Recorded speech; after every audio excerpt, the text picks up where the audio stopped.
What's up, guys? I hope you are doing well. I am Veer. Welcome to Study Lover. Quote देखिए कितनी शानदार है. If you never tested a bad apple, you would never appreciate a good apple. You have to experience life to understand the life. आपने वो कहावत तो सुनी ही होगी कि मंजिल मिल ही जाएगी भटक कर ही सही, गुमराह तो वो हैं जो घर से निकले ही नहीं. ये बिल्कुल ऐसे है. आपको पानी की अहमियत तब समझ में आएगी जब आपको बहुत ज़्यादा प्यास लगी हो. आपको छाँव की अहमियत तब समझ में आएगी जब आप बहुत ज़्यादा धूप में चल रहे हो. और आपको इंसानों की अहमियत भी तब समझ में आएगी जब आपके पास रहने वाला कोई आपको छोड़कर चला गया हो. तब तक आपके साथ में कुछ गलत काम नहीं होगा जब तक आप लाइफ की जो क्रिटिकल चीज़ें हैं, लाइफ की जो ऐसी चीज़ें हैं जो आपको सिखाने वाली हैं कुछ, उनको फेस करना नहीं सीखोगे, तब तक आप लाइफ का एक अच्छा एक्सपीरियंस नहीं ले पाओगे. तो अगर आपके साथ में कुछ हो रहा है और आपको लगता है वो गलत हो रहा है, तो don't say why me, always say try me. Because यार अगर आप हार भी जाते हैं लाइफ में, जिसको आप हार कहते हैं, तो वो कभी भी हार नहीं होती है. अगर आप बैकग्राउंड में जाके देखेंगे तो हमेशा उससे आपको कुछ ना कुछ सीखने को मिलेगा. दो ही चीजें होती हैं, या तो आप जीतेंगे या फिर कुछ सीखने को मिलेगा. हार नाम की कोई चीज नहीं होती, ये तो खुद का परसेप्शन है. इसलिए लाइफ के जो भी जिनको आप बुरा एक्सपीरियंस कहते हैं, उनसे हमेशा कुछ ना कुछ सीखते चलिए और अपनी लाइफ को एक अच्छे पाथ पर रख दीजिए, जिससे कि आने वाले टाइम में आपके सामने कोई भी सिचुएशन आए तो आप उसको टैकल करके निकल जाएं. ओके. तो आज 7 अप्रैल है. देख लेते हैं हमको क्या क्या चीजें डिस्कस करनी है. ये सारी चीजें हम डिस्कस करेंगे आज की में. पीआईबी का भी, स्कीम्स भी और कंप्लीट न्यूज़पेपर का एनालिसिस करेंगे और लगभग सारी चीजें हैं आज के न्यूज़पेपर में. ओके. आइए अब स्टार्ट करते हैं. ये वाला आर्टिकल आरबीआई की फर्स्ट 2017 की रिव्यू पॉलिसी आई है, उससे रिलेटेड है. इस वाले आर्टिकल को अच्छे से देखेंगे. क्या मॉनेटरी पॉलिसी होती है, क्या फिस्कल पॉलिसी होती है, कौन कौन इन दोनों को टैकल करता है, पूरे आर्टिकल को बहुत ही अच्छे से एक्सप्लेन किया जाएगा. ये वाला आर्टिकल शेख हसीना जी के द्वारा लिखा गया है, प्राइम मिनिस्टर ऑफ बांग्लादेश. तो इन्होंने बहुत ही अच्छे से चीज़ों को एक्सप्लेन करने की कोशिश की है. हालांकि मैक्सिमम फोकस इन्होंने बांग्लादेश पे दिया है, पर लेकिन फिर भी क्योंकि बांग्लादेश और इंडिया का एक बहुत ही आप लोग कह सकते हैं कि पुराना रिलेशन है या हमारा ही पार्ट था, तो आर्टिकल में कई सारी चीज़ें आपको हिस्ट्री की भी देखने को मिलेगी. आर्टिकल को बहुत ही अच्छे से एक्सप्लेन करूंगा. ये वाला आर्टिकल रोजर फेडरर जी से रिलेटेड है, उनके बारे में एक्सप्लेन किया गया है. हालांकि ये पर्टिकुलर एक इंसान से रिलेटेड है, इसलिए आर्टिकल तो इम्पोर्टेंट नहीं है, पर लेकिन आपको इससे बहुत कुछ सीखने को मिल सकता है. इसमें बताया गया है कि आदमी की उम्र कभी भी आदमी की उम्र डिसाइड नहीं करती है, क्योंकि जो भी चीज डिसाइड करती है वो आदमी का दिमाग और सोचने की थिंकिंग डिसाइड करती है. अगर आप सोच लेते हैं आप बूढ़े हो रहे हैं, अगर आप सोच लेते हैं आपकी बॉडी वर्क नहीं कर रही है, तो आपको ऐसे ही फील करने होने लगता है. तो इनके बारे में बताया गया कि इतनी उम्र होने के बावजूद भी इन्होंने जो अभी ऑस्ट्रेलिया ओपन जीता है और मामामी ओपन भी जीता है, तो ये जो इनकी अंदर से जो ताकत निकल के आ रही है, तो इनकी ये इच्छा शक्ति है. तो अगर आप अपनी इच्छा शक्ति के बल पे कुछ करना चाहें तो आप कर सकते हैं. तो अगर इंडिविजुअल पॉइंट ऑफ व्यू से और मोटिवेशन के पॉइंट ऑफ व्यू से पढ़ना चाहें तो इसको पढ़ सकते हैं कि किसी उम्र में भी आदमी कुछ भी कर सकता है, बस आपको डिसाइड करना है. यहाँ पे गाय को रिलेट लेके जो पॉलिटिक्स होती है, जो गाय के स्लेटर से रिलेटेड पॉलिटिक्स होती है, दादरी में भी पिछले साल जो प्रॉब्लम हुई थी, तो वही सारी चीजें दे रखी है. ये हमारे किसी काम का नहीं है. ये वाला आर्टिकल बहुत ही अच्छा है और यहाँ से आपके लिए क्वेश्चन भी निकल के आएगा मेंस का एक. Is there racism in India?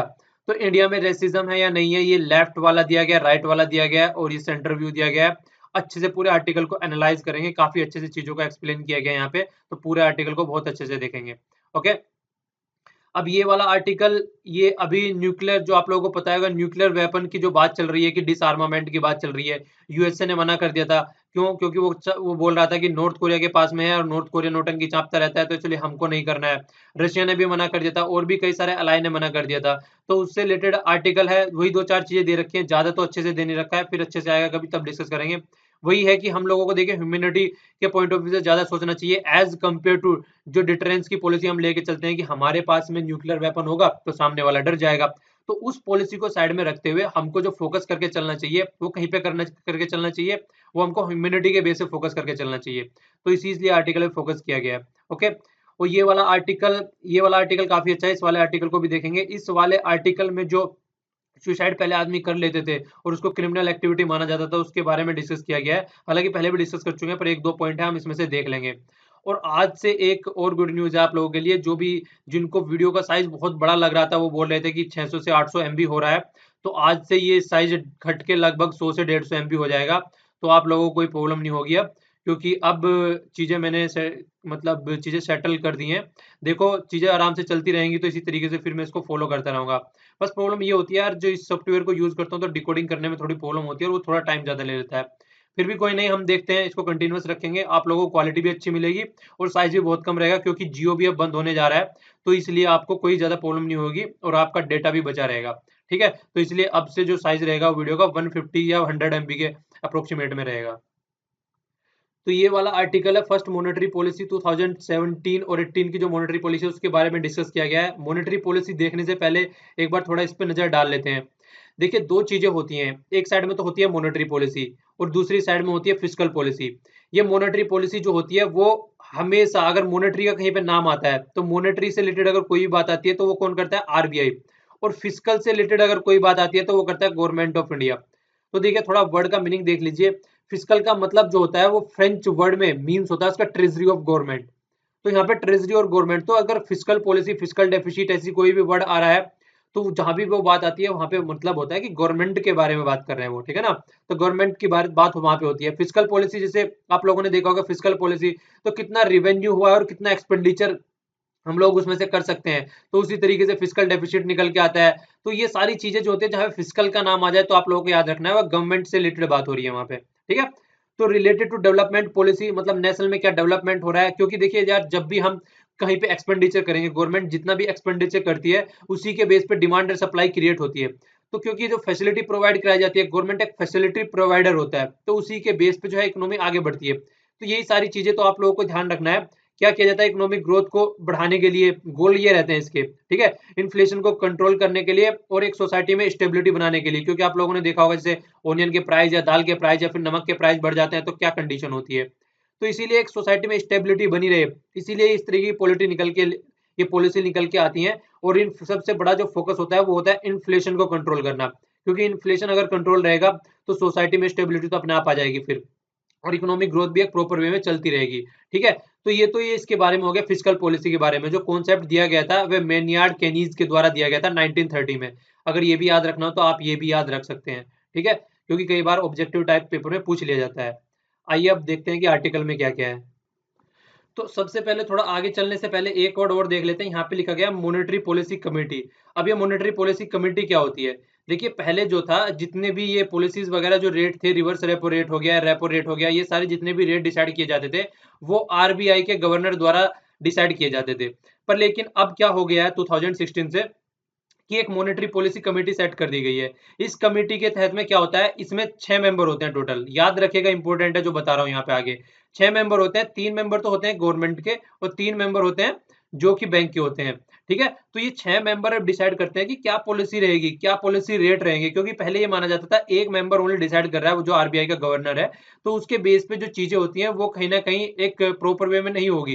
तो अब 6 आदमी मिला के डिसाइड करेंगे, क्योंकि देखिए गवर्नमेंट को मतलब कंट्री को आगे लेके जाना है, तो कंट्री को आगे लेके जाना है तो गवर्नमेंट के भी आदमी है अभी यहाँ पे और बैंक के भी आदमी है। तो इन सबको मिला के अब जो कमेटी मिलेगी और जो चेयरपर्सन होंगे उससे कौन होगा, रिजर्व बैंक ऑफ इंडिया के जो गवर्नर है वो चेयरपर्सन होंगे। और ये सारी चीजें देखिए अमेंडमेंट किया गया था, किसमें अमेंडमेंट किया था, आरबीआई एक्ट में 1934, जिसके तहत ये सारा काम होता है। तो उसके तहत इसको सेट किया गया था, ठीक है। सेक्शन भी है, हालांकि सेक्शन वगैरह आपको याद रखने की जरूरत नहीं है, सेक्शन है 45 ZB। तो इसके तहत इसमें चीजें चेंज हुई थी, तो ज्यादा इतना जानने की जरूरत नहीं है, बस थोड़ा ऊपर ऊपर की चीजें याद रखिए।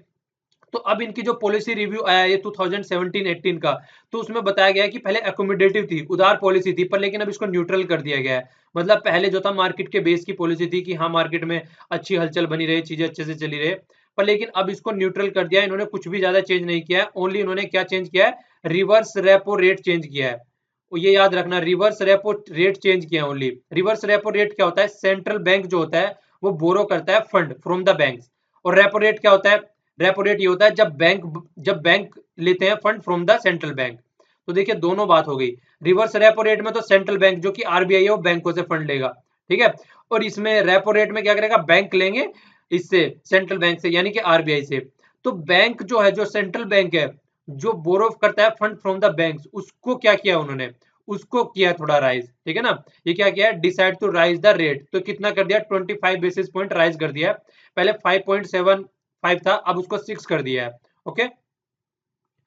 और जितने भी रेट्स होते हैं जैसे कि सीआरआर होता है, कैश रिजर्व रेशो, या एलएएफ होता है, या फिर एमएसएफ होता है, मार्जिनल स्टैंडिंग फैसिलिटी फैसिलिटी, तो ये सारे जितने भी और होते हैं, या स्टैट्यूटरी लिक्विडिटी रेशो होता है, तो वो सब फिक्स रखे गए हैं, उन सबको चेंज नहीं किया गया है, बस चेंज किया गया है, इसको किया गया है। ठीक है, तो ये चीजें थोड़ा याद रखेगा आप लोग। तो आगे देखिए क्या बोला गया है, जबकि जो सारे हैं उसको अनचेंज रखा गया है। ठीक है, तो एम क्या है, एम सबसे बड़ी क्या है जो यहाँ पे इसको एम बताया गया है, वो क्या है, वो एससी वो एक्सिस द लिक्विडिटी, मतलब सिस्टम में लिक्विडिटी बनी रहे। ठीक है, क्यों, नई सिस्टम की लिक्विडिटी सकआउट करने के लिए, क्योंकि देखिए आज की डेट में क्या है, देखिए सबसे बड़ी बात पहले आप लोग समझ लीजिए, इन्फ्लेशन एक ऐसी चीज होता है, इन्फ्लेशन कब होगा, इन्फ्लेशन तब होगा जब आदमी के पास में पैसा होगा पर मार्केट में सामान नहीं होगा। मान लीजिए ओनियन की बात ले लीजिए, जिससे आप फैमिलियर भी हैं। मान लीजिए ओनियन है बहुत सारे, आपके पास में पैसा है पर ओनियन की क्वांटिटी ज्यादा नहीं है, तो क्या करेंगे आप, आपके पास में, सबके पास में पैसा है, तो हर एक दौड़ने के उसको खरीदने के लिए दौड़ेगा कि मुझे चाहिए मुझे चाहिए, तो ज्यादा से ज्यादा पैसे देंगे, एक बोलेगा मुझे 100 रुपए में दे दो, एक बोलेगा 500 में दे दो, एक बोलेगा 1000 में दे दो। तो पैसा है आपके पास में पर ओनियन की क्वांटिटी कम है, तो क्या होगा, ओनियन के प्राइस ज्यादा हो जाएंगे। पर लेकिन अगर मार्केट में पैसा नहीं रहेगा, आप लोगों के पास में पैसा नहीं रहेगा, भले ही ओनियन की क्वांटिटी वही है, पर फिर क्या करेंगे, आपका प्राइस इतना ज्यादा नहीं बढ़ेगा, उसको आप नॉर्मल प्राइस में ही लेने की कोशिश करें, क्योंकि आपके पास भी पैसे ज्यादा नहीं है। तो इस तरीके से अगर मार्केट में लिक्विडिटी को डिक्रीज कर दिया जाए, तो उससे क्या रहेगा, उससे इन्फ्लेशन जो है वो कंट्रोल रहता है। इस तरीके से कई बार क्वेश्चन पूछ ले जाते हैं। ठीक है, तो इसको थोड़ा कॉन्सेप्ट को जो है एक जनरल लैंग्वेज में और जनरल लाइफ में इंप्लीमेंट करके उसके द्वारा समझने की कोशिश किया करो। ओके, और ये बोल क्या रहे हैं आगे, ये भी बोल रहे हैं कि अभी डिमोनेटाइजेशन हुआ था, उसके बाद भी इन्होंने इस तरीके का स्टेप्स लिया है, वैसे ही मार्केट में ज्यादा लिक्विडिटी नहीं है। और देखिए अब जो हो चुका है, पहले क्या था, आरबीआई जो था वो रेट जो था वो डिसाइड किया करता था, आराम से चीजें चलती रहती थी। पर लेकिन अब आरबीआई को भी बाइंड कर दिया गया है। क्या बाइंड कर दिया गया है, उसको भी बांध दिया गया है, किसके द्वारा, आरबीआई को बांध दिया गया है कि अब उसको जो इन्फ्लेशन है वो 4 रखना है, +2 और -2, इतना हो सकता है। मतलब जो टोटल रेंज कर दी गई है, ये रेंज आप लोगों को याद रखनी है। इन्फ्लेशन की रेंज अब 2 से 6 तक कर दी गई है, जिसके बेस पे आरबीआई को सेट करके चलना है। और आज की डेट में जो इन्फ्लेशन है वो 5 पहुंच चुका है। तो आरबीआई ने इसीलिए ज्यादा पॉलिसी पे ज्यादा चेंज नहीं किया है, क्योंकि इन्फ्लेशन ऑलरेडी इस तरीके से पहुंच चुका है। और जबकि टारगेट है वो 4 रखना है, 2 ज्यादा और 2 कम, इसके बीच में इनको रखना है। क्योंकि देखिए चीजें कई सारी हो रही हैं, एक तो ऑयल प्राइस के बारे में और कम्युनिटी के प्राइस के बारे में बात चल रही है। अभी आने वाले टाइम में कुछ समझ में नहीं आ रहा है कि किस तरीके से चीजें होने वाली है। और दूसरा गुड्स एंड सर्विस अभी इम्प्लीमेंट होने वाला है। तो ये सारी चीजें देखते हुए इस तरीके से कि क्या फोकस होने वाला है, क्या चीजें चलेंगी, तो उन सब चीजों को देखते हुए इस चीजों को अभी इन्होंने अनचेंज रख दिया गया है पॉलिसी को। ठीक है, तो 7.4% ग्रोथ, जो ग्रोस वैल्यू एडेड की बात चल रही है, उसके कंपेयर में, मतलब पहले के कंपेयर में ये माना भी जा रहा है कि देखिए ग्रोथ है वो बढ़ेगा। जबकि ये चीजें मानी जा रही है कि इस ईयर में जो ग्रोथ है वो अच्छा रहेगा एज कम्पेयर टू पहले। पर फिर भी जो पॉलिसी है उन्होंने न्यूट्रल रखी है, तो ये बात यहाँ पे बोल रहे हैं। ये सारी चीजें हालांकि मैं अच्छे तरीके से बता रहा हूँ, पर लेकिन और अगर डिटेल में देखनी हो तो सारे यहाँ पे वो इकोनॉमिक सर्वे के लेक्चर है, उनमें बहुत ही अच्छे से एक्सप्लेन कर करके, मतलब टोटल 40-40 मिनट के लेक्चर है लगभग, अगर टाइम हो तो उनको देख लीजिएगा, सारी चीजें डिटेल में समझ में आ जाएगी। ठीक है, जो खासकर बैंकिंग की तैयारी कर रहे हैं उनके लिए बहुत ही फायदेमंद रहेगा ये। और ये तो बात हो ही रही है, उसके अलावा 2-3 बातें और बताई इन्होंने, जिसकी वजह से लगता है कि इन्होंने न्यूट्रल रेट रखा है। वो क्या है, सबसे पहली बात अब ये देख लीजिए, एक आज की डेट में वर्ल्ड की इकोनॉमी भी अच्छे लेवल पे चलनी स्टार्ट हो गई है। मतलब यूएसए की इकोनॉमी बोल रहे हैं कि अच्छे लेवल पे आ रही है, यूरोप में भी एक थोड़ा इंप्रूवमेंट देखने को मिल रहा है, और चाइना के भी लगभग अब चीजें टैकल होती जा रही हैं। तो इसीलिए उसको देखा जा रहा है। और रीमोनेटाइजेशन की बात चल रही है, अभी रीमोनेटाइजेशन अभी हो रहा है, ढंग से प्रॉपर वे में हुआ नहीं है। तो चीजों को देखते हुए किस तरीके से चीजें करनी चाहिए, और डिमांड कर रहे हैं सब लोअर इंटरेस्ट रेट की। तो ये सब चीजें इसीलिए इन्होंने अभी न्यूट्रल रखी है, कि वो होता है ना वॉच की, वेट एंड वॉच वाली पॉलिसी की, पहले देखो कि क्या चल रहा है, उसके बाद में हम अपने स्टेप्स लेंगे। तो यहाँ पे इन्होंने गवर्नमेंट को भी हिदायत दी है। गवर्नमेंट को क्या बोला है इन्होंने, कि उनको भी सावधान रहना चाहिए कि जिस तरीके से प्लेन इस प्लेन स्पीक दी है इन्होंने, मतलब सादा बोला है, तो उसके 4 फैक्टर है इन्होंने। मतलब आरबीआई की बातों पे ध्यान देना चाहिए, गवर्नमेंट को उनके हिसाब से काम करना चाहिए। ये नहीं कि जिस तरीके से इन्होंने क्या किया है, अभी बताया गया है यहाँ पे, जैसे मतलब पहले ये वाला पॉइंट बता देता हूँ क्या किया है। अभी गवर्नमेंट ने क्या किया है, यूपी में देख लीजिए, जो फार्मर का लोन है उसको बोल दिया है कि फार्मर को लोन देने की जरूरत नहीं है। ठीक है, तो एक्सक्लूड कर दिया गया है, उसको त्याग करना कहते हैं एक तरीके से, आप लोग कह सकते हैं, मतलब हटा दिया है, मतलब खत्म कर दिया है। तो इस तरीके की पॉलिसी, कल भी आर्टिकल था इससे रिलेटेड, क्रिटिसाइज किया गया था कि फार्मर का लोन मतलब माफ करने से ज्यादा बेटर है कि आप उनको फैसिलिटी प्रोवाइड कराओ, इरिगेशन की फैसिलिटी प्रोवाइड कराओ, उनको अच्छे सीड प्रोवाइड कराओ, मतलब इस तरीके से मतलब एक प्रॉपर टाइम पे उनको फर्टिलाइजर प्रोवाइड कराओ। तो ये पॉलिसीज पे ज्यादा फोकस करने के बजाय आप जो लोन माफ कर देते हैं वो एक अच्छी पॉलिसी नहीं है। तो उन सब चीजों पे आपको फोकस नहीं करना चाहिए। जिस तरीके से बैड लोन बन जाता है उन पे फोकस देने चलना चाहिए कि ज्यादा बैड लोन ना बने। बैड लोन जैसे मालवीय जी वाला चक्कर हो गया। तो ये सारी चीजों को इन पे फोकस करके चलना चाहिए। और रीमोनेटाइजेशन बोल रहा हूँ, रिकैपिटलाइजेशन की बात चल रही है। मतलब रिकैपिटलाइज करना है, कितना फिर से मतलब बैंकों में आप लोगों को पता है जैसे बैड लोन एनपीए वाली प्रॉब्लम हमने आर्टिकल डिस्कस किया था जिसको नॉन परफॉर्मिंग एसेट्स बोलते हैं। तो नॉन परफॉर्मिंग एसेट्स की वजह से बैंकों के पास में पैसा नहीं है आज की डेट में, और वो देते हुए भी डर रहे हैं। तो इसीलिए बोला गया था कि गवर्नमेंट जो है वो पैसा देगी बैंकों को, जिससे कि जो पब्लिक सेक्टर बैंक है वो प्रॉपर वे में फिर से अपने वर्किंग उसमें कंडीशन में आ जाए। तो उनको रिकैपिटलाइज करने के लिए इनएडुकेट मतलब अपर्याप्त मनी है। आप पूरा पैसा भी नहीं है आपके पास में, और फिर भी आप इस तरीके के जो दांव पेच है ये खेल रहे हैं, पॉलिटिकल मूव खेल रहे हैं, ये किसानों को लोन देना, ये किसानों का लोन माफ करना, इस तरीके की चीजें। ठीक है, तो ये सारी चीजें इन्होंने यहाँ पे चीजों को डिस्कस किया है। और आरबीआई ने पहले भी थोड़ा रेट रिड्यूस किया था और आगे भी हो सकती हैं, पर लेकिन पहले जो स्मॉल सेविंग स्कीम्स होती है गवर्नमेंट की, पहले उनके रेट पे फोकस करने की जरूरत है, उनको सही किया जाए। क्योंकि कई सारी स्कीम्स ऐसी हैं जिनमें गवर्नमेंट बहुत ज्यादा फायदा पहुंचाती है। तो उनसे फायदा पहुंचाने से क्या होता है कि जो ये वाली पॉलिसीज होती है वो ढंग से इंप्लीमेंट नहीं होती है। देखिए, सब में कोरिलेशन करके चलना पड़ता है, फिजिकल पॉलिसी में भी और मॉनेटरी पॉलिसी में भी। तो जब तक इनके बीच में कोरिलेशन नहीं रहेगा तब तक एक प्रॉपर वे में काम नहीं हो पाएगा, क्योंकि सारी इकोनॉमी जो है वो एक दूसरे के ऊपर डिपेंडेंट है। ऐसा नहीं है कि फिजिकल पॉलिसी अलग चलेंगे और मॉनेटरी पॉलिसी अलग चलेगी तो हमारी कंट्री एक प्रॉपर डायरेक्शन में चलती रहेगी। जब तक ये दोनों इसके साथ में मिलकर नहीं चलेंगी तब तक हमारी कंट्री एक प्रॉपर डायरेक्शन में नहीं चलेंगे। इसीलिए सबको फोकस करके चलना चाहिए, तभी प्रॉपर वे में चीजों को इम्प्लीमेंट किया जा सकता है। और तभी एक मतलब ये बोला है यहाँ पे, देखिए वार्न भी किया इन्होंने कि crowd out the private investment. तो प्राइवेट इन्वेस्टमेंट क्राउड आउट मतलब प्राइवेट इन्वेस्टमेंट के लिए पैसा नहीं मिलेगा और जो बैलेंस शीट है उसमें प्रॉब्लम हो जाएगी। तो जब जब आप इस तरीके के स्टेप्स लेंगे तो एक बैलेंस बन के नहीं चलेगा इकोनॉमी में, तो आपको ढंग से स्टेप्स लेने चाहिए। तो ये कंप्लीट आर्टिकल था। आइए अब नेक्स्ट आर्टिकल देखते हैं। नेक्स्ट आर्टिकल यही है, मतलब जो शेख हसीना जी है उनके द्वारा लिखा गया ये कंप्लीट आर्टिकल है। जैसे कि हम लोगों ने कल भी देखा था, पहले एक बार फिर से हम एक बार मैप आप लोग देख लीजिए। ये वाला मैप देखिए, आपको देखना पड़ेगा उससे पहले, ये इंडिया है। ठीक है, 1947 के लगभग की ये बात है। देखिए ब्रिटिश टाइम में ये इस तरीके का इंडिया हुआ करता था, कितना प्यारा मतलब धांसू ना पूरा मैप। तो इस टाइम पे इस तरीके का इंडिया हुआ करता था, ये पूरा भारत था। तो ये जो पूरा हमारा प्यारा भारत था, तो उस टाइम से देखिए तब फिर क्या हुआ, फिर 1947 में हमारा एक पार्ट कट के चला गया और दूसरा पार्ट ये कट के चला गया। इस वाले पार्ट को वेस्ट पाकिस्तान बोला गया, इस वाले पार्ट को ईस्ट पाकिस्तान बोला गया। ये देखिए जो ग्रीन वाले हैं ये मूवमेंट है, क्या मूवमेंट दिखा रहा है, ये Muslim movement of the Muslim refugee. मतलब यहाँ पे मुस्लिम जा रहे हैं और ये यहाँ से क्या रहे हैं, ये दूसरी साइड से दूसरी जो मतलब मूवमेंट ऑफ द हिंदू कह सकते हैं और सिख कह सकते हैं, वो यहाँ पे आ रहे हैं। वो बोला गया था ना कि जिसको जिधर जिधर जाना है वो उधर उधर चला जाइए। तो ये उस टाइम की बात है। तो तब से लेके आज तक की चीजें क्या चल रही थी वो पूरा आर्टिकल में लिखा हुआ है। अब पूरा आर्टिकल जैसे जैसे वैसे हालातों मैंने कल भी इसका ओवरव्यू मैंने दे दिया था पूरा, कि किस तरीके से बांग्लादेश और इन दोनों की चीजें हुई थी, पाकिस्तान की और इंडिया ने किस तरीके से पार्टिसिपेट किया था। और पूरा आर्टिकल आज भी उसी के ऊपर है। जल्दी जल्दी देख लेते हैं, सारी चीजें वैसे कल बता दी थी। तो देखिए ये क्या बोल रही है, एक तो प्राइम मिनिस्टर के पॉइंट ऑफ व्यू से सारी बातें बोल रही है। तो एक काफी वो नहीं कहते ऑप्टिमिस्टिक वाली ऑप्टिमिज्म की बात सारी चल रही है, यहाँ पे आशावादी बात सारी चल रही है। तो ये क्या बोल रहे हैं कि मेरी एक ओनली डिजायर है कि सोसाइटी के जो कॉमन आदमी है वो फले फूले और अच्छे रहें और पुअर्टी से दूर रहें। ठीक है, सबको खाना मिले, सबको कपड़े मिले, सबको शेल्टर, मेडिसिन, एजुकेशन और सब अच्छे तरीके से रहें, एक डिसेंट लाइफ जिए सब।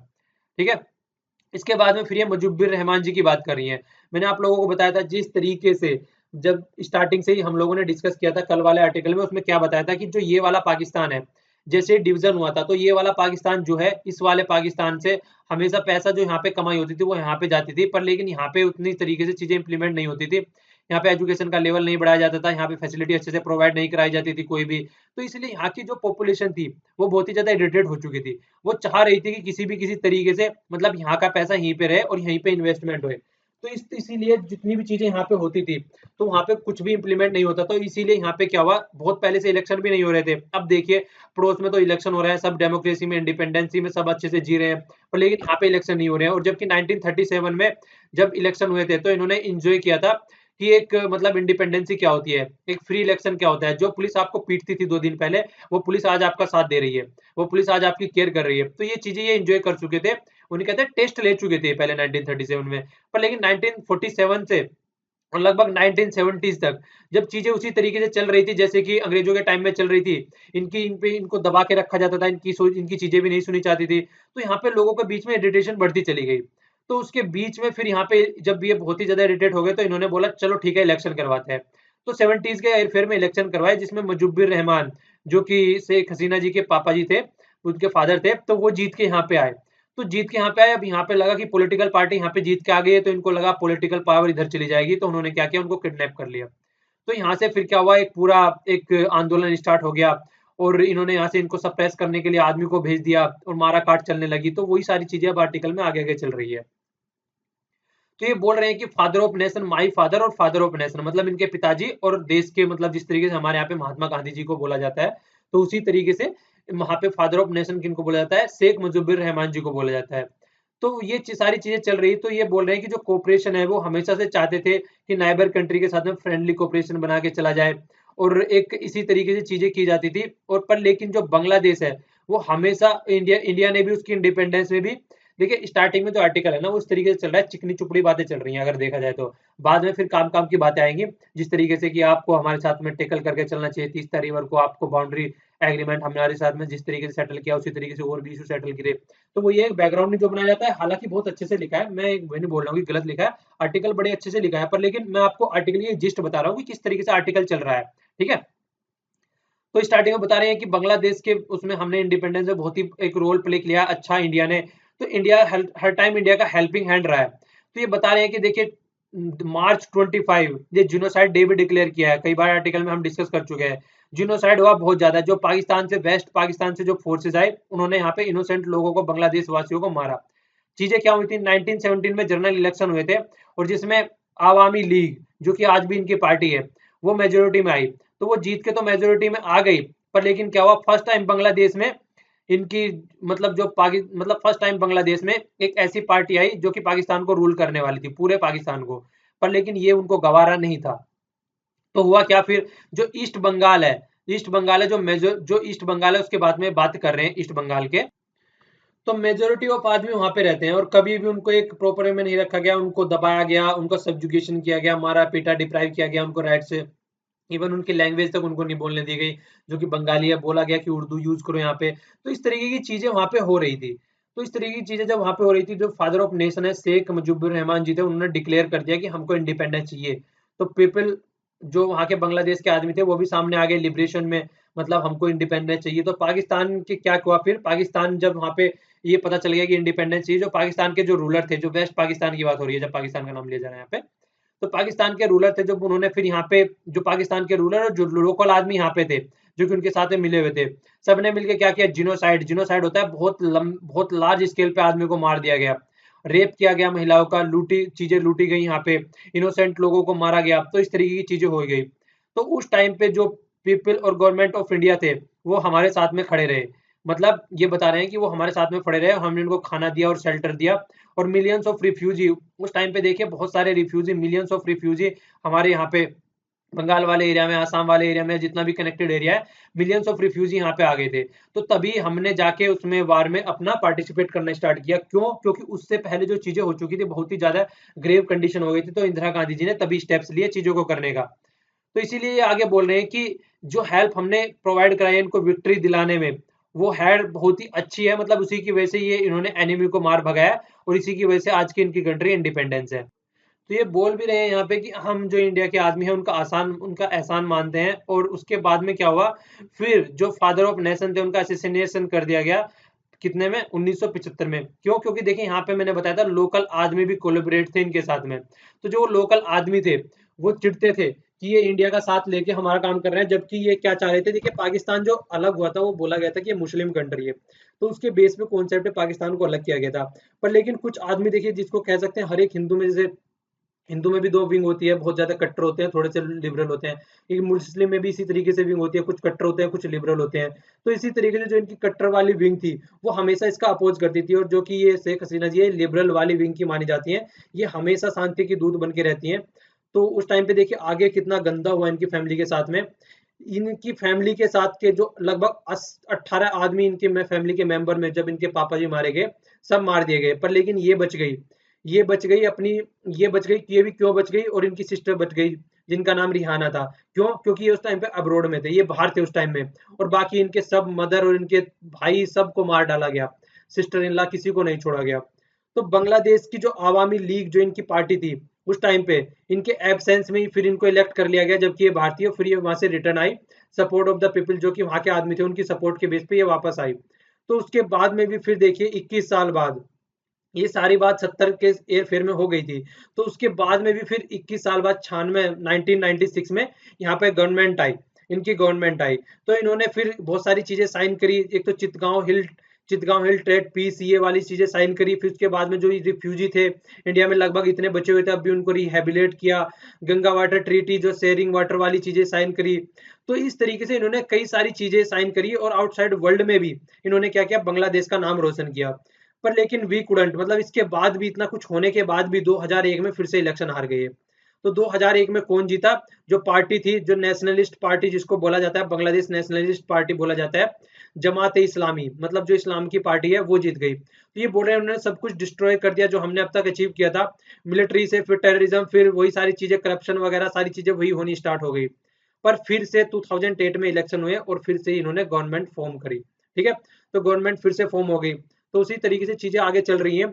तो अब देखिए ये चाह क्या रही है, इनका जो टारगेट है वो ये है, तब से ये यहाँ पे गवर्नमेंट बना के चल रही है। तो इनका टारगेट अब क्या है, ये चाहते हैं कि जो मिडिल इनकम कंट्री है, मतलब जो कंट्री मिडिल इनकम में पहुंचा है, आज की डेट में पुअर कंट्री है, मिडिल इनकम में पहुंचा है 2021 तक, और एक डेवलप्ड कंट्री बन जाए 2041 तक। तो ये इनका टारगेट है जिसके बेस पे फोकस कर रही है। और आज की डेट में भी अगर देखा जाए, जीडीपी लगभग 7.1% है, इन्फ्लेशन भी 5.2, ज्यादा नहीं है अगर देखा जाए तो, पुअर्टी रेट भी जो रिड्यूस हो रहा है 22%। तो ये सारी चीजें जो एक अच्छे लेवल पे आज की डेट में मतलब दिखा रही हैं, मतलब कि जो बांग्लादेश एक अच्छे लेवल पे काम कर रहा है।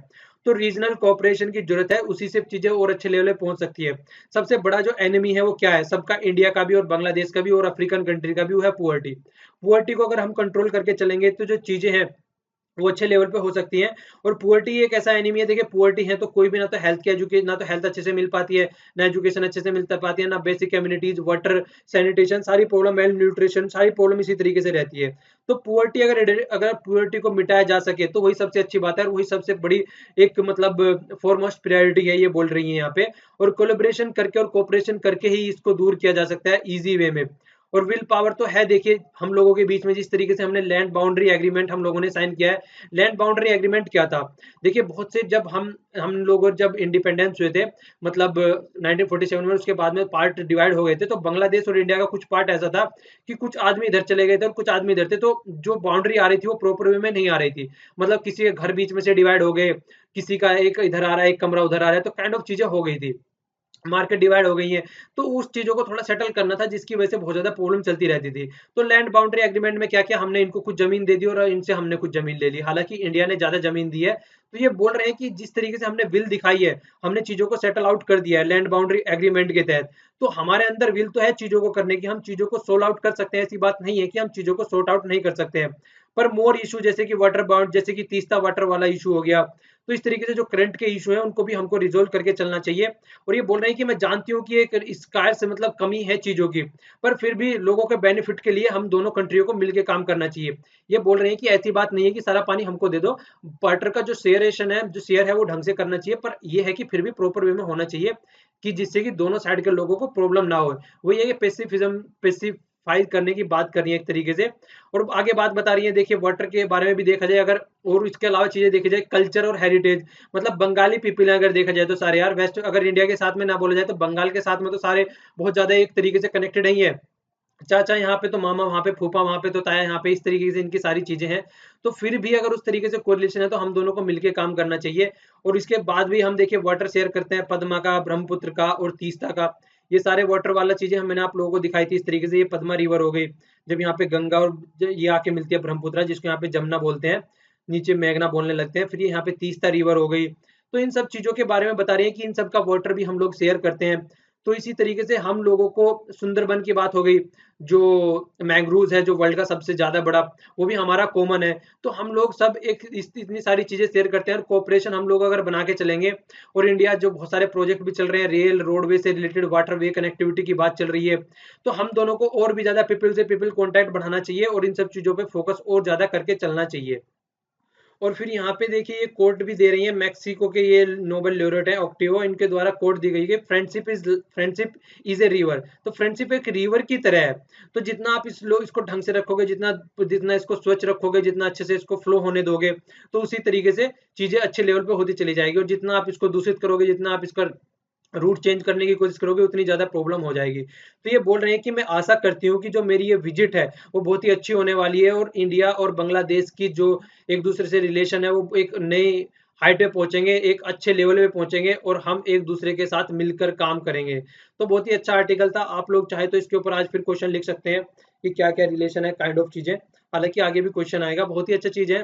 कुछ पॉइंट्स चाहें तो आप लिख सकते हैं, और अपने कल वाले आर्टिकल को भी इसके साथ मिक्स कर सकते हैं, जिससे कि आपके पास में बहुत सारे पॉइंट एक जगह इकट्ठे हो जाएं। ओके, ये वाला आर्टिकल है। इस वाले आर्टिकल में देखिए, जैसे कि अफ्रीका वाली जो अफ्रीका कॉन्टिनेंट है, उससे रिलेटेड जो यहाँ पे आदमी आते हैं, उनके साथ में रेशियल अटैक हो रहे हैं, तो उससे रिलेटेड है। पहले लेफ्ट व्यू दिया गया है, फिर राइट व्यू दिया गया, और फिर सेंटर व्यू दिया गया है। तो आप लोगों के लिए यहाँ पे क्वेश्चन है, जैसे कि आज फ्राइडे है, तो फ्राइडे के दिन ये आता है इस तरीके का article, is there racism in India, India में रेसिज्म है या नहीं है। आप लोगों के पास में तीनों व्यूज है, तीनों व्यूज को अच्छे से एनालाइज कीजिएगा, और उसके बाद में अपना आंसर लिखिएगा।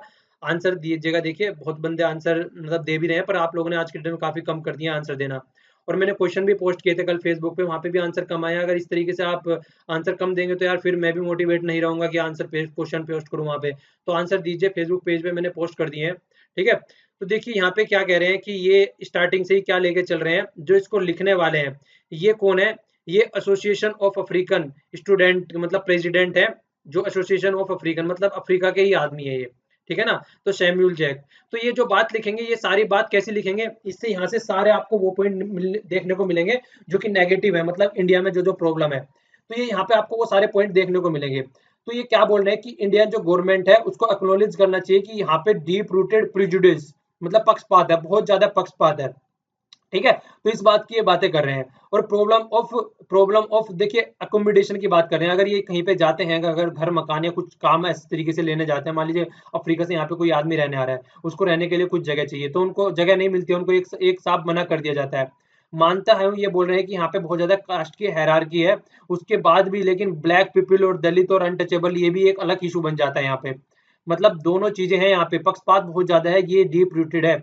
ये बोल रहे हैं, ये इंडियन गवर्नमेंट को मान लेना चाहिए, ठीक है। इंडियन किड जो होते हैं, ये बोल रहे हैं कि सड़क पे हो गए, खुले में पब्लिक में स्मोक करते हैं, ठीक है, वो स्मोक करते हैं। पर लेकिन ये बात नहीं है, ये आगे चल के इसमें ये भी बोल रहे हैं, ऐसी बात नहीं कि हम ही स्मोक करते हैं, पर लेकिन अगर हम लोग स्मोक करते हैं इस तरीके से खड़ा होकर, तो हमको माना जाता है कि ये बोला है मेरू जुनान, मतलब ये क्या होता है, ये एक तरीके का नशीला पदार्थ होता है। तो ये बोलते हैं कि हमको माना जाता है कि हम वो चीज पी रहे हैं, ठीक है, तो उस तरीके से हमको ट्रीट किया जाता है। मेरी जुना अगर हिंदी में इसको बोलूँ, तो आप लोग समझेंगे, जैसे कि हिंदी भाषा में इसको भांग बोलते हैं, ठीक है। तो भांग वर्ड आप आराम से समझ पाएंगे। तो इनको ये बोलते हैं कि हम में से अगर कोई आदमी खड़ा होकर पीता, तो ये समझते हैं कि हम भांग पी रहे हैं। और पंजाब में भी देखिए इतनी सारी प्रॉब्लम है ड्रग्स से रिलेटेड, क्या वो भी हमारी वजह से ही है। तो इस तरीके से ये चीजों को मतलब थोड़ा स्पेसिफाई करने की चीजें कर रही है। गोवा में अगर देखा जाए, ड्रग्स की प्रॉब्लम बहुत ज्यादा है। वहाँ पे जो ड्रग्स की प्रॉब्लम है, वो यूरोपियन की और रशियन की वजह से है। पर लेकिन वहाँ पे जो एनजीओ है, वो कोई सामने नहीं आती है ये बताने के लिए कि यहाँ पे ड्रग्स की प्रॉब्लम है। उसको दबा दिया जाता है, क्यों? क्योंकि उनको अच्छा खासा पैसा दे दिया जाता है एनजीओ के द्वारा। फिर नोएडा में जो बच्चा मरा था, उसके बारे में ये बोल रहे हैं कि वो भी ड्रग्स ले रहा था, बहुत ज्यादा ओवरडोज ड्रग्स लिया था, जिसकी वजह से वो मारा गया था। और ब्लेम किस पे लगा दिया गया? ब्लेम हम लोगों के ऊपर लगा दिया गया। अफ्रीकन अगर कोई म्यूजिक भी बजाते हैं लाउड उसमें लैंग्वेज में, तो भी इनको बुरी तरीके से ट्रीट किया जाता है कि आप यहाँ पे मतलब मटरगश्ती कर रहे हैं, काइंड ऑफ, मतलब इनको बंद बंद करवा दिया जाता है इसका। और देखिए वीजा एक्सटेंशन की बात कर रहे हैं, अगर वीजा में एक्सटेंशन मांगा जाता है, तो उसको भी ढंग से एक्सटेंशन नहीं किया जाता है, और पुलिस वेरिफिकेशन के लिए परेशान किया जाता है, और गलत गलत टाइम पे हमको बुलाया जाता है, बार बार परेशान किया जाता है पुलिस के द्वारा भी। तो इसी तरीके से हमको बहुत ही गलत तरीके से ट्रीट किया जाता है इंडिया में।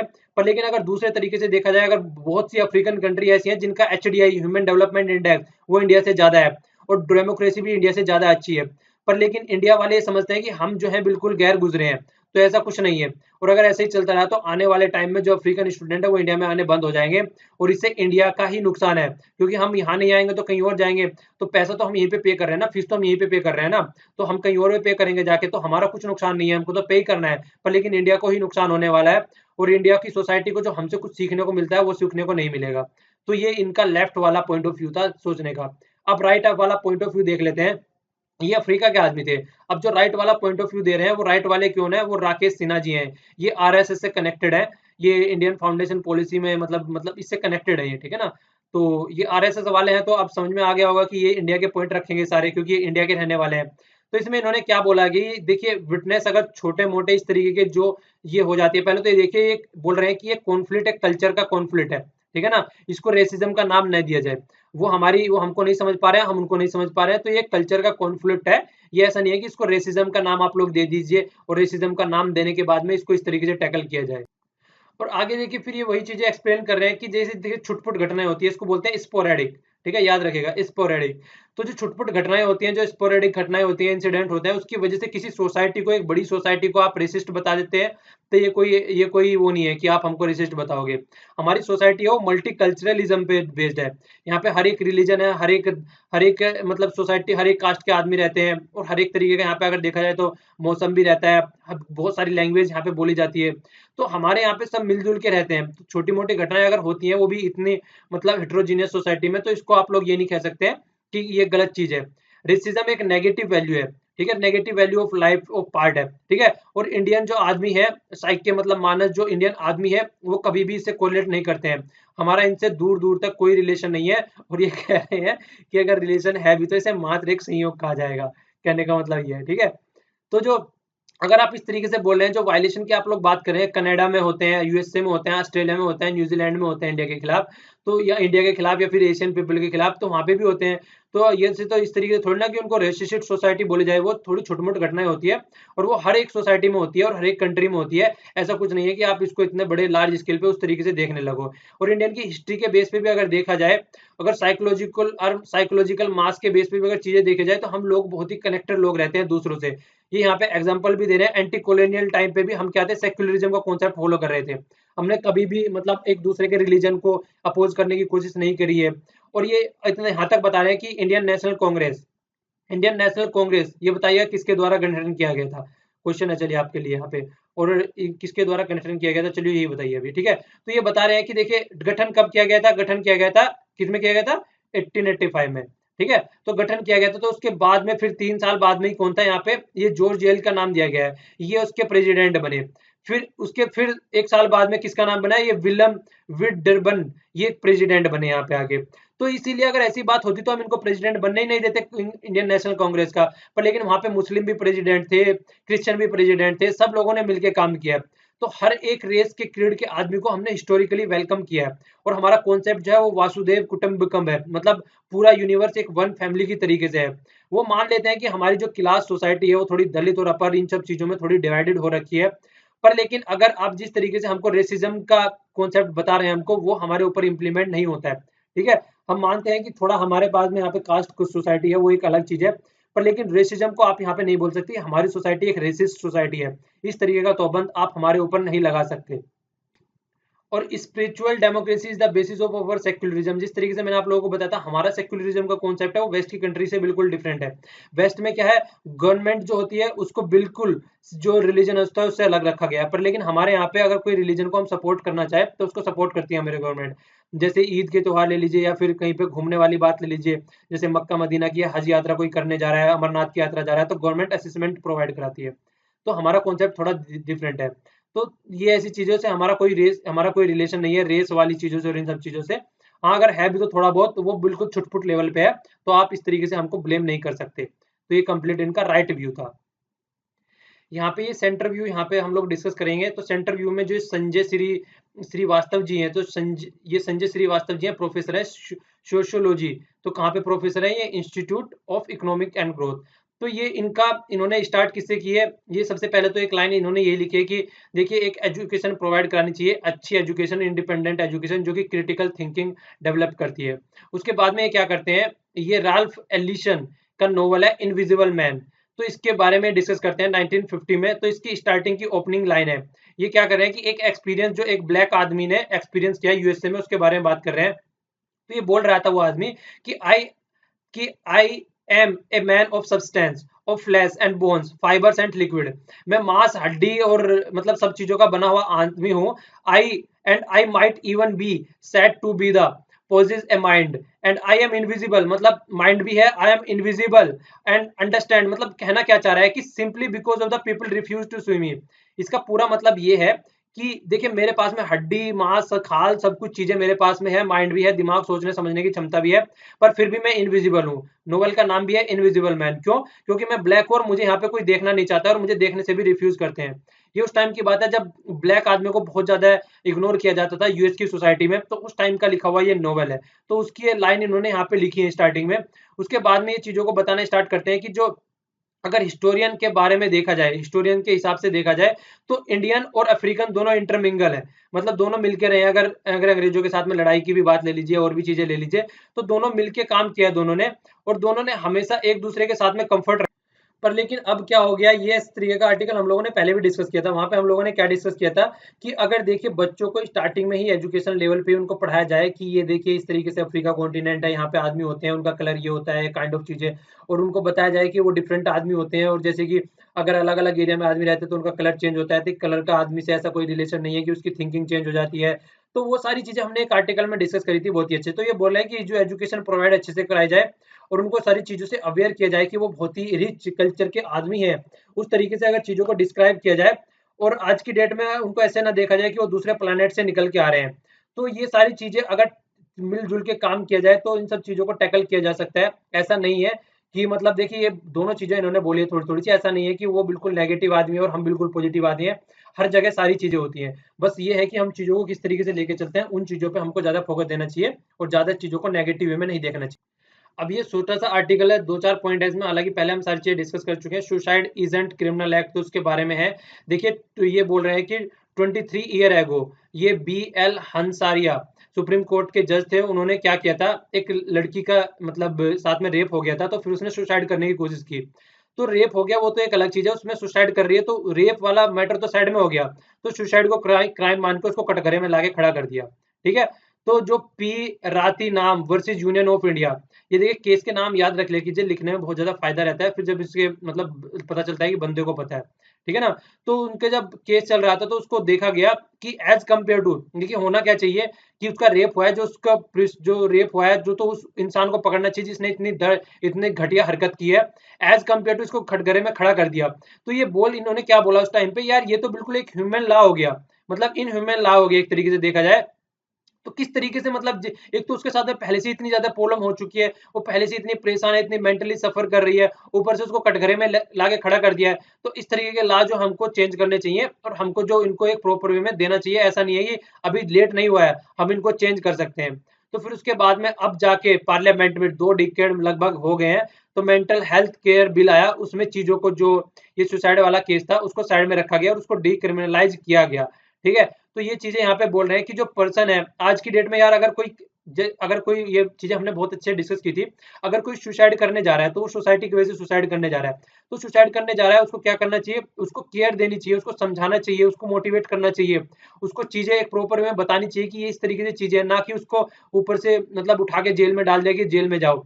तो मतलब उसको एक प्रॉपर एक आप लोग कह सकते हैं कि गाइडेंस देना चाहिए, उसको एक मोटिवेट करना चाहिए कि सोसाइटी में मिलके रहते हैं और भी बहुत सारी चीजें हैं, उठा के जेल में नहीं डाल देना चाहिए।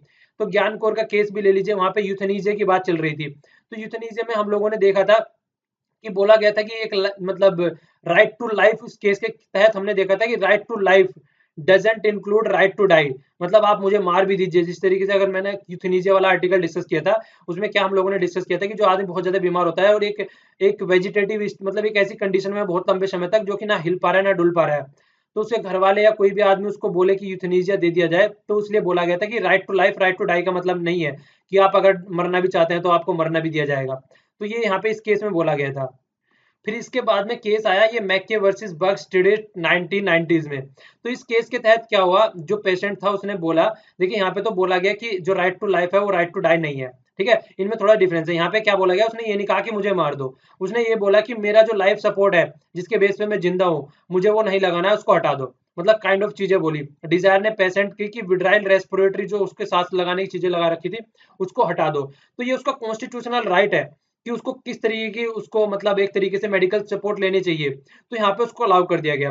तो उसके बाद में चीजें निकल के आई कि क्या-क्या चीजें होनी चाहिए, और उसके बाद में जो पैसिव यूथेनेसिया वाला केस आ गया, कि पैसिव यूथेनेसिया दिया जा सकता है, जो कि हमने उस आर्टिकल में अच्छे से डिस्कस किया था। आप लोग पीछे वाला वो वीडियो देख सकते हैं जिसमें हमने ये चीजें अच्छे से डिस्कस करी थी। पर फिर भी ये बोल रहे हैं कि बिल में फिर भी डिफाइन ढंग से नहीं किया गया कि सुसाइड क्या है। फिर भी इसको ब्लेम कर रहे हैं कि इनको डिफाइन करना चाहिए था अच्छे से। ठीक है, ये न्यूज़ एनालिसिस यहाँ पे स्टार्ट होता है। न्यूज़ एनालिसिस हालाँकि आज ज़्यादा नहीं है, आज पीआईबी में न्यूज़ बहुत ज़्यादा है, ठीक है? तो पेज 1 की और पेज 8 पे है ये सुप्रीम कोर्ट का जो बाबरी मस्जिद से रिलेटेड केस है उसके बारे में है। अब सुप्रीम कोर्ट उसी के उसमें लग गया है, इवेज़न होता है टालना, ठीक है ना? तो उसी के बारे में बात चल रही है यहाँ पे। तो ये क्या चल रहा है, देखिए यहाँ पे आर्टिकल 142 आप लोगों को ये याद रखना है। आर्टिकल 142 का कई जगह यूज़ हो चुका है। आर्टिकल 142 का हाईवे से रिलेटेड यूज़ हुआ था। आर्टिकल 142 का और भी यहाँ पे भी यूज़ हो रहा है। मतलब जब सुप्रीम कोर्ट अपना दायरे से बाहर जाके एक इस तरीके के जस्टिस, मतलब आर्टिकल 142 ने बहुत बड़ा दायरा प्रोवाइड कर रखा है, तो ये भी नहीं कह सकते कि दायरे से बाहर जा रहा है। मतलब कि एक कंप्लीट जस्टिस प्रोवाइड कराना है, अच्छे लेवल पे जस्टिस प्रोवाइड कराना है, ये आर्टिकल 142 में कहा गया। तो इसके लिए अब सुप्रीम कोर्ट किसी भी हद तक जा सकता है। पर लेकिन साथ में ये भी लिखा है उसमें कि एक लिमिटेशन में रहना है। ये नहीं किया कि खुले सांड की तरह हो जाओ, कि एग्जीक्यूटिव के उसमें भी चले जाओ। तो वही चीजें बोली है कि कंप्लीट जस्टिस कराने वाली बात आ जाती है। तो आज यहाँ पे इनको फोकस करके चलना है किस तरीके से कंप्लीट जस्टिस प्रोवाइड कराना है। ठीक है, अब ये बात चल रही है कि देखिए लाल कृष्ण आडवाणी जी बहुत सारे नेता है जो बीजेपी के वो आ गए हैं इसके अंडर में, कि वहां पे बहुत सारे मतलब उन्होंने उल्टे सीधे काम किए थे जिसकी वजह से अब इनके ऊपर ये केस चलेगा। तो केस को ये भी बोला गया है कि लखनऊ ट्रांसफर कर दिया जाए या फिर कहाँ पे क्या किया जाए, क्योंकि देखिए केस को एक प्रॉपर वे में करना है और उसको डे बाय डे में अब ट्रायल चलनी है। लगभग ये कर दिया गया कि 2 साल में इसको फिनिश करो। आगे भी आता रहेगा। देखिए पहले हम डिस्कस कर चुके हैं वैसे, डे बाय डे की बोल बच्चन की रही है। बस आप लोगों को यहाँ पे आर्टिकल 142 याद रखना है, जो कि बहुत ही ज्यादा हमने वो हाईवे वाले में उसमें भी यूज किया था कि 500 मीटर तक वो नहीं करना है, तो वो दारू नहीं पीनी है, शराब नहीं पीनी है। तो आप लोगों को इसलिए ये आर्टिकल याद रखना है, ठीक है ना, आर्टिकल 142। और एक बार इसका प्रोविजन भी देख लीजिएगा थोड़ा सा, और ज़्यादा जो और ज़्यादा 2-4 चीज़ें इसके बारे में लिखी है एक बार जाके लक्ष्मीकांत में या फिर अपना पीएन बक्सी में, तो वहाँ पे भी आप लोगों को चीज़ें दिख जाएंगी। देखिए ये वाला आर्टिकल है सीरियन, अभी हम लोगों ने कल परसों भी डिस्कस किया था कि सीरियन गवर्नमेंट को माना जा रहा है कि उसने वहाँ पे केमिकल वेपन यूज किया गया है। केमिकल वेपन से रिलेटेड हमने कई सारी चीजें पिछले आर्टिकल में डिस्कस की थी। जो डेली कंटिन्यूअस लेक्चर सुन रहे हैं उनको पता होगा। तो देखिए उसमें क्या बोला गया था। अभी तो ये बोल रहे हैं कि यहाँ पे इंटरनल इंक्वायरी चलाने की बात चल रही है, तो इन्होंने बोला इंटरनल इंक्वायरी आप चला सकते हैं, पर लेकिन आप यहीं से चलाएंगे। ऐसा नहीं है कि दूसरी कंट्री में से तुर्की के वहां पे जाए और वहां से यहाँ पे मतलब आके इंटरनल इंक्वायरी चलाएं। तो इसी तरीके से देखिए यहाँ पे पहले भी चीजें हो चुकी हैं, और ये आर्टिकल आगे भी अगर आएगा, किसी ने कमेंट में भी बोला था कि सीरिया की प्रॉब्लम क्या है, तो जब भी आगे इससे रिलेटेड आर्टिकल आएगा, मतलब कंप्लीट आर्टिकल में, तो मैं कंप्लीट सीरिया वाली प्रॉब्लम फिर से एक बार फिर से एक्सप्लेन कर दूंगा। आज तो यहाँ पे छोटा सा दे रखा है, इसमें टाइम भी नहीं है इतना। उसमें एडिटोरियल वाले में आएगा तो तब अच्छे से उसको डिस्कस कर दूंगा कि प्रॉब्लम क्या है और किस तरीके से वहां पे चल रही है। ठीक है, डोनाल्ड ट्रंप ने भी उनको क्रिटिसाइज कराया कि तूने तो यार अपनी लाइन क्रॉस कर दी। उसको असद को ये बोला है डोनाल्ड ट्रंप ने कि ऐसा है अपनी औकात में रह, तू लाइन क्रॉस कर रहा है। तो इस तरीके से चीजें बोल रहा है। पेज 11 पे न्यूज है, हमने पहले भी डिस्कस किया था, रेलवे डेवलपमेंट अथॉरिटी के बारे में बात चल रही है। रेगुलेटरी डेवलपमेंट अथॉरिटी, यहाँ रेलवे के लिए बनाई जा रही है ये। इससे लिए हमने 2 कमेटी का भी नाम डिस्कस किया था, कमेंट बॉक्स में लिखिएगा आप लोगों को याद है तो। कल परसों ही डिस्कस किया था हमने, डिवीजन करना है आप लोगों को, ठीक है। दोनों कमेटी का नाम लिखिएगा। दोनों कमेटी का नाम मैंने फोकस दे दे के क्वेश्चन मार्क लगा लगा के कहा था कि याद रखना उनको। तो रेलवे से रिलेटेड थी वो। आप लोगों को कमेंट बॉक्स में दोनों कमेटी के नाम लिखने हैं। तो ये कमेटी क्या करेंगे, रिकमेंड करेगी देखिए पैसेंजर फेयर क्या रहना चाहिए, क्योंकि आज की डेट में जब भी किराया घटाने बढ़ाने की बात आती थी तो पॉलिटिकली मोटिवेटेड चीजें सारी होने लगती थी, किराया घटना चाहिए, किराया बढ़ना चाहिए। तो पॉलिटिकल चीजें चलने लगती थी उसमें, ठीक है, अपना वोट बटोरने वाली बात चलने लगती, क्योंकि एक हमारी रेलवे में कई सारी कंट्री जितनी पॉपुलेशन हमारे यहाँ रेलवे में घूमती है। तो इसलिए बहुत ही बड़ा इशू हो जाता है अगर रेलवे की बात आती है। परफॉर्मेंस का स्टैंडर्ड देखना है, किस तरीके से परफॉर्म कर रही है रेलवे, तो उसे फोकस करके चलना चाह रहा है। ये इंडिपेंडेंट रेगुलेटरी रहेगी, ठीक है, तो किसी पॉलिटिकल अथॉरिटी के अंडर में नहीं रहेंगी। और लेवल प्लेइंग फील्ड प्रोवाइड कराना है प्राइवेट सेक्टर को भी। ये रिकमेंडेशन थी किसी कमेटी की जो कि हमने लास्ट टाइम डिस्कस किया था, उनके नाम दीजिएगा। बहुत ही ज्यादा इंपॉर्टेंट है। इंपॉर्टेंट इसलिए भी हो जाता है क्योंकि 2017 से ही रेलवे बजट को मिक्स कर दिया गया है, किसके साथ में, नॉर्मल बजट के साथ में। ओके, और बजट नाम का कोई वर्ड नहीं है, फाइनेंशियल स्टेटमेंट बोलते हैं इसको। ये भी मैं अच्छे से डिस्कस कर चुका हूँ जब इकोनॉमिक सर्वे के हमने लेक्चर डिस्कस किए थे। ओके, आइए अब आगे देख लेते हैं। 6 रेगुलेटरी ऑलरेडी अवेलेबल है, जैसे ट्राई हो गया, ARE, EAERI हो गया, IRDA हो गया, CERC हो गया, TMP, तो ये PFRDA हो गया। देखिए ये सारी आप लोगों के लिए आज होमवर्क है, इन सारी को थोड़ा देखिएगा, ये चीजें क्या क्या है, थोड़ा सा इन पे वर्क कीजिएगा, इनको सर्च कीजिएगा। ये क्या है, सारी स्टेचुअरी स्टेटस है इनके पास में, मतलब पार्लियामेंट के द्वारा इनको बनाया गया है, ये कॉन्स्टिट्यूशन में अवेलेबल नहीं है। ठीक है, तो पार्लियामेंट के द्वारा इनको स्टेटस दिया गया है, पार्लियामेंट के द्वारा इनको राइट दिए गए हैं।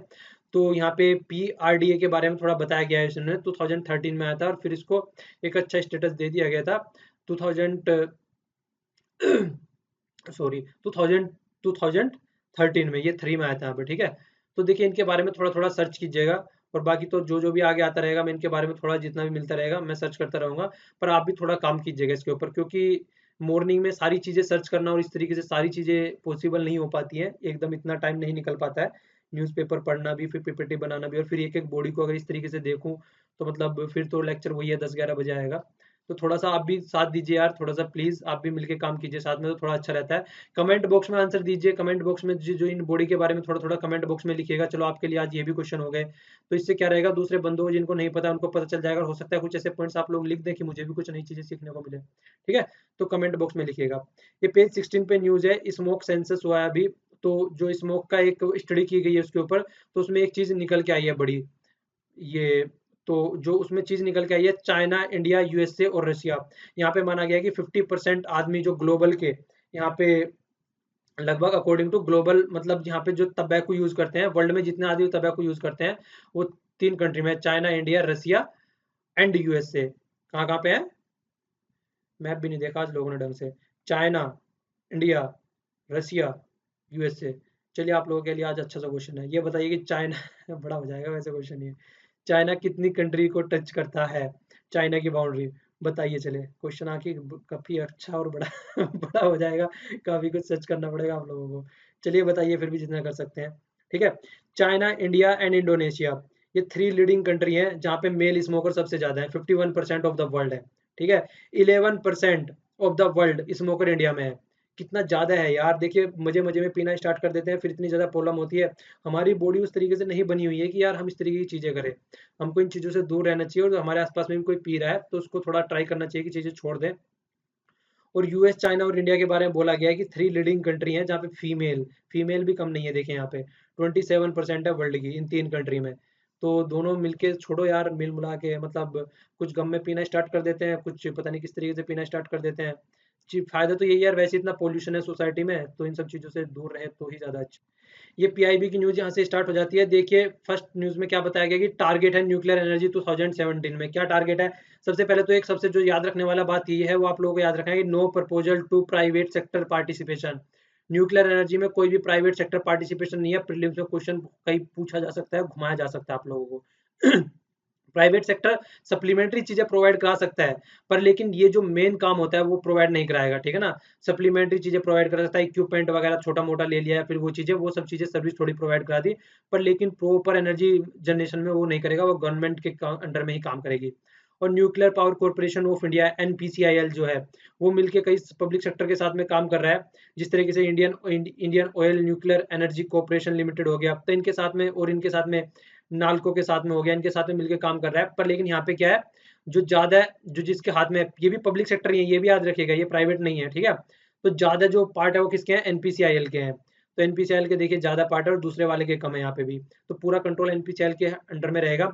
जो टारगेट था 2016 का था वो 36,000 मिलियन यूनिट बनाने की बात चल रही थी। 2016-17 में इतने बना पाए, और जो बची हुई है वो फरवरी में कंप्लीट करने की बात कर रही है। तो जॉइंट वेंचर है। सबसे बड़ी बात तो आप लोगों को ये याद रखनी है, जो सबसे ज्यादा इंपॉर्टेंट है, कि नो प्राइवेट सेक्टर। ठीक है, ये हमारा काम है, हम खुद कर लेंगे। ओके, नेक्स्ट देख लेते हैं। ये देखिए ये वाला आर्टिकल थोड़ा सॉरी थोड़ा अच्छा है, और इसको यूज भी किया जा सकता है। देखिए है प्रॉब्लम, जो कोल्ड ड्रॉप की जो प्रॉब्लम है उसके बारे में इशू डिस्कस किया गया। जो department of telecom regulatory authority है, उसके बारे में, जो डिपार्टमेंट ऑफ टेलीकम्युनिकेशन है उसके बारे में बात की गई है। देखिए होता क्या है, कोल्ड ड्रॉप हो चुकी है, कहीं बहुत ज्यादा कोल्ड ड्रॉप होती है, आप लोग भी देखते होंगे मोबाइल नेटवर्क की वजह से, तो बहुत ज्यादा प्रॉब्लम ये हो रही है। तो इसमें क्या बोला गया है, ये बोला है टेलीकॉम सर्विस प्रोवाइडर जो है, टेलीकॉम सर्विस जो प्रोवाइडर है, टीएसपी इसको बोला गया है। तो ये क्या कर रहे हैं, बहुत ही ज़्यादा इंस्टॉल किया है इन्होंने। क्या इंस्टॉल किए हैं, ये इंस्टॉल किया है बेस ट्रांस रिसीवर स्टेशन, इस तरीके के रिसीवर स्टेशन इंस्टॉल किया है। ये होते क्या है, ये रिसीव करते हैं, ये वायरलेस कम्युनिकेशन में हेल्प करते हैं। तो ये याद रखेगा, नाम याद रखना है, बीटीएस, बहुत ही ज़्यादा न्यूज़ में था ये करता क्या है, ये आज की डेट में न्यूज़ में भी है, उसमें इकोनॉमिक वाले पेज पे भी है ये न्यूज़, ठीक है। तो इसलिए एक जगह कंबाइन कर दी मैंने। तो ये क्या करता है, यूजर का जो इक्विपमेंट होता है नेटवर्क से कनेक्ट करता है। यूजर का इक्विपमेंट मतलब मोबाइल हो गया, लैपटॉप वगैरह हो गया, वो सब चीजें हो गई, तो उसको कनेक्ट करता है नेटवर्क से। तो इसलिए इसको यूज किया जाता है। और इसके अलावा देखिए डायरेक्ट फीडबैक भी मांगा गया है सब्सक्राइबर्स के, किसके तहत, integrated voice response system, IVR. तो ये दो चीजें याद रखनी है, तो आईवीआर क्या है, फीडबैक मांगने के लिए मैकेनिज्म है, और दूसरा बीटीएस क्या है, ये कनेक्शन है किसके बीच में, यूजर के बीच में और नेटवर्क के बीच में एक स्टेशन बनाने की बात चल रही है। तो ये चीज़ याद रखनी है। जो मिनिस्टर रेस्पॉन्सिबल है इसके लिए मनोज सिन्हा है, डिपार्टमेंट ऑफ टेलीकम्युनिकेशन, आपको बताना है किस मिनिस्ट्री के अंडर में आता है। ओके, तो ये आप लोगों के लिए यहाँ पे क्वेश्चन हो गया। सर्व शिक्षा अभियान में फाइनेंशियल असिस्टमेंट प्रोवाइड, सर्व शिक्षा अभियान में फाइनेंशियल असिस्टमेंट प्रोवाइड कराया जा रहा है दो कंट्री के, दो चीज़ों के द्वारा, एक तो वर्ल्ड बैंक के द्वारा और दूसरा यूरोपियन यूनियन के द्वारा। तो सर्व शिक्षा अभियान है क्या, सर्व शिक्षा अभियान क्या था, 86 अमेंडमेंट के द्वारा राइट टू एजुकेशन दिया गया था चिल्ड्रन को 6 से 40 तक का, ये एक फंडामेंटल राइट बना दिया गया था। आप लोगों को याद रखना है, टाइम बाउंड मैनर की बात हुई थी यहाँ पे, ठीक है। तो ये आप लोगों को याद रखना है। तो ये दो तीन चीज़ें कई बार पूछ ली जाती हैं। तो ये आईडीए है जो वर्ल्ड बैंक का, तो और यूरोपियन यूनियन ने इतना इतना पैसा दिया, ये याद नहीं रखना है, बस ये बात याद रखना है। तो Indian prime minister Atal Bihari Vajpayee ji के द्वारा इसको स्टार्ट किया गया था। ओके, ये यहाँ पे थोड़ा याद रखना है आप लोगों को, ये है GARV, गर्व बोल सकते हैं आप इसको। ये ऐप है एक, इसको बोलते हैं ग्रामीण विद्युतीकरण, ठीक है। इस ऐप के तहत क्या किया गया है, app has upgrade for monitoring the village and house hold electrification of country, मतलब कहाँ कहाँ पे इलेक्ट्रिफिकेशन कितना हो रहा है और कितना नहीं हो रहा है, ठीक है। तो ये आप लोगों को ऐप का नाम याद रखना है, आप लोगों को याद रखेगा इसको, monitoring the village and the house hold, यही सबसे ज्यादा इंपॉर्टेंट था, बाकी तो फिर बोल बच्चन गिरी है। पीयूष गोयल जी के अंडर में आती है। और भी कई सारी चीजें हम चल रहे हैं, जैसे दीनदयाल उपाध्याय ग्रामीण ज्योति योजना, और भी ये इस तरह की चीजें हम लोग चला रहे हैं। तो आगे क्या है, तो विलेज का इलेक्ट्रिफिकेशन बढ़ाना है जो फोकस है, प्रोवाइडिंग द एसएससी, तो हर एक हाउस होल्ड को सेपरेशन फीडर चलाना है, सेपरेशन फीडर जो कि इंडस्ट्री का था और जो गांव का था। क्या करते थे, देखिए जो गांव के पास में इंडस्ट्रीज होती है ना, तो इंडस्ट्रीज की इलेक्ट्रिसिटी क्या करते हैं, इंडस्ट्रीज को इलेक्ट्रिसिटी देते हैं as compare to rural area को इलेक्ट्रिसिटी देने का। तो इनको सेपरेट फीडर करने की बात चल रही है कि रूरल को इलेक्ट्रिसिटी रूरल को दो, इंडस्ट्री की इंडस्ट्री को दो, ठीक है। और सबमिशन, ट्रांसमिशन और डिस्ट्रीब्यूशन और मीटरिंग, इन सब चीजों की भी मीटर वगैरह अच्छे से लगा, ये चीजें भी स्ट्रेंथ करने की बात चल रही है। ये देखिए यहाँ पे वाटर कमीशन की बात चल रही है, मतलब जो एंटी पोल्यूशन कैंपेन चला गया है, मेजर रिवर जितनी है, मेजर रिवर में से क्या चला गया है, लोकेशन 429 और 67 मेन रिवर इसमें डाली गई हैं। और देखिए 67 के साथ में गंगा भी है, 138 इसकी ट्रिब्यूटरीज हैं और 55 सब ट्रिब्यूटरीज हैं। ये देखिए तो हो गई गंगा, ठीक है ना, गंगा आ गई यहाँ पे। तो इसकी ट्रिब्यूटरी जैसे गोमती हो गई, ठीक है, ये यहाँ पे ये वाली हो गई, यहाँ सोन हो गई, कोसी हो गई। तो ये सारी जो ट्रिब्यूटरीज हैं, बेतवा, ये सारी मतलब यहाँ पे ट्रिब्यूटरीज हैं ये, ठीक है। कई बार पूछ लिया जाता है कि नॉर्थ से कौन सी ट्रिब्यूटरीज है और साउथ से कौन सी ट्रिब्यूटरीज है। तो ये थोड़ा याद कर लीजिएगा इसको, क्योंकि कई बार इस तरह का क्वेश्चन पूछ लिया जाता है कि नॉर्थ से कौन सी आ रही है और साउथ से कौन सी आ रही है। तो इसके बारे में भी कई बार क्वेश्चन आ जाता है, ठीक है ना। यहाँ पे देखिए, यहाँ पे दामोदर हो गई, हुगली की यहाँ पे आगे ये वाली हो गई। तो इन चीज़ों को थोड़ा याद रखिएगा। तो ट्रिब्यूटरीज और सबको मिला के काम करने की बात यहाँ पे चल रही है, ठीक है। तो इसको सबको मिला के काम करने की बात चल रही है। देखिए जो बहुत ज़्यादा प्रॉब्लम क्रिएट करता है, ये पैरामीटर कौन से हैं, 9 की बात करी गई है यहाँ पे। आर्सेनिक हो गया, कैडमियम हो गया, क्रोमियम हो गया, कॉपर हो गया, आयरन हो गया, लेड हो गया, मर्करी हो गया, निकल हो गया, जिंक हो गया। तो 2011 से 13 तक की बात चली गई है। तो इनको दूर करने की बात चल रही है। और टाइटल जो है, status of trace and the toxic metal in the river. तो ये टाइटल दिया गया है कि इन सबको ट्रेस करना है और इन सबको कम भी करना है। मॉनिटरिंग, गंगा रिवर को मॉनिटर करना है। और भी मतलब मंथली बेसिस पे बात चल रही है। और देखिए बायोकेमिकल ऑक्सीजन डिमांड है, वो भी आज की डेट में डिक्रीज हो रही है। बाय ये कई बार पूछ भी लिया जाता है, बायोलॉजी का मतलब कितनी ऑक्सीजन डिजोल्व है, कि पर्टिकुलर वाटर ले लेते हैं उसमें कितनी ऑक्सीजन डिजोल्व है। देखिए ऑक्सीजन अगर डिजोल्व नहीं होगी तो जो वाटर के अंदर जो जो जीव रहते हैं, मछली वगैरह रहते हैं, वो सारे मर जाएंगे। तो इसीलिए इस पर भी फोकस किया जाता है, ठीक है। तो ये और भी बात चल रही है कि आइडेंटिफाई किया है कि इतनी पोल्यूटिंग इंडस्ट्री है, उनको हटाया जाएगा, ये राम गंगा पे और काली रिवर पे। और उसके अलावा देखिए जितने भी ये 5 सेक्टर किए गए हैं, पल्प, पेपर और ये डिस्टिलरी और शुगर, टेक्सटाइल और ये टैनरी जिसको चमड़ा बोलते हैं उद्योग, मतलब यही तो सारे हैं जिनसे जो वेस्ट होता है वो नदियों में फैलाया जाता है, तो इन्हीं को कंट्रोल करना है सबको। और देखिए यहाँ पे आगे क्या कर रहे हैं, आगे बोल रहे हैं कि जो पल्प वगैरह और ये पेपर वगैरह देखिए बहुत ज़्यादा पानी बर्बाद होता है, तो इनके पानी को बर्बाद होने से रोका जाए, इनको बोला गया है कि कम पानी और देख के यूज़ करो, और मॉनिटर करेगा सेंट्रल पोल्यूशन कंट्रोल बोर्ड। तो चलो इसके बारे में बताओ कि सेंट्रल पोल्यूशन कंट्रोल बोर्ड का हेडक्वार्टर कहाँ है? आपके लिए क्वेश्चन हो गया ये। और देखिए रीस्टोरिंग द वाटर बॉडीज, इसके लिए क्या किया जा रहा है, सबसे बड़ी बात तो ये रहती है जो फाइनेंशियल असिस्टेंट दिया जा रहा है वो वर्ल्ड बैंक के द्वारा दिया जा रहा है, और इसमें क्या इसके जो इम्प्लीमेंट किया जा रहा है वो बोला जा रहा है डैम रिहेबिलिटेशन इम्प्रूवमेंट प्रोजेक्ट। तो ड्रिप आप लोगों को ये याद रखना है, ठीक है ना, तो इसको याद रखना है। तो इसमें क्या किया जा रहा है, रिहेबिलिट 225 डैम को रिहेबिलिट करने की बात चल रही है, केरला, मध्य प्रदेश, तमिलनाडु और ये सारे झारखंड में यहाँ पे। तो इतना पैसा दिया गया है, तो अब तक पैसा ये यूज करना है, 2018 तक ये इम्प्लीमेंट करना है। इसमें क्या करना है, रिपेयर, रिनोवेशन और रिस्टोरेशन करना है, और भी मल्टी प्रोजेक्ट जैसे कि ग्राउंड वाटर क्या हो रहा है, वाटर रिचार्ज करना है, तो इन सब चीजों पे भी फोकस देके चलना है, ठीक है। तो ये था, तो ये देखिए आप लोगों को पीडीएफ यहाँ से डाउनलोड करनी है। आज के लिए इतना ही, पीडीएफ यहाँ से डाउनलोड करनी है या फिर यहाँ से डाउनलोड कर सकते हैं। और क्वेश्चन मैंने कल भी पोस्ट किए थे, आज उनके आंसर पोस्ट कर दूंगा, प्लीज आंसर दीजिएगा क्वेश्चनों के। और उसके अलावा भी देखिए अगर लेक्चर पसंद आता है तो लाइक कीजिए और प्लीज शेयर भी कीजिए जितना कर सकते हैं। और जिन्होंने चैनल को सब्सक्राइब नहीं किया वो सब्सक्राइब करने के बाद घंटी का बटन दबा दीजिए, जिससे आपके पास में नोटिफिकेशन पहुंच जाए, क्योंकि बहुत सारे बोल रहे थे नोटिफिकेशन नहीं पहुंच रहा। कल तक भी ऐसे यार, कल तक भी ऐसे SMS आ रहे हैं जो बंदे ये बोल रहे हैं कि सर हमारे पास में ना, हमको पता नहीं है कि आप जो है यहाँ पे पढ़ा रहे हैं। तो प्लीज यार वीडियो को शेयर कर दीजिए जितना आप लोग कर सकते हैं, जिससे कि जिनके छूटा हुआ है, जो चाह रहे हैं कि मतलब कुछ बंदे ऐसे जिनको बोल रहे हैं कि आपका पढ़ाया समझ में आता है, तो प्लीज यार शेयर कर दीजिए, उन तक चीजें पहुंच जाए। एक दूसरे की हेल्प कीजिए और चीजों को पढ़ाइए भी, वाटर सेव कीजिए और प्लीज स्मोकिंग से दूर रहिए। और देखिए एंजॉय कीजिए, छोटी सी लाइफ है, खुश रहिए और आबाद रहिए। Thanks a lot for listening. जय हिंद।